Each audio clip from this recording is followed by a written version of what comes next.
Hi friends, ఎలా ఉన్నారు? బాగున్నారు? కష్టాలు సమస్యలు ప్రతి మనిషికి వస్తాయి.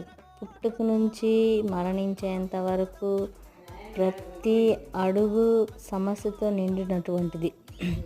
ఆ సమస్యని ఎంత ధైర్యంగా ఎదుర్కొంటామో, ఎంత నమ్మకంగా ఎదుర్కొంటామో, ఎంత కలేజస్గా ఎదుర్కొంటాము అనేది మన సత్తా. ఎన్ని ప్రాబ్లమ్స్ వచ్చినా, ఎంత కష్టం వచ్చినా, అది శారీరకంగా కానీ మానసికంగా కానీ ఏదైనా సరే, చిరునవ్వు అనేది ఒక పెద్ద ఆయుధం అని నేను అనుకుంటాను. దాంతో చాలా సమస్యలని పరిష్కారం మనం వెతుక్కోవచ్చు అనుకుంటున్నా.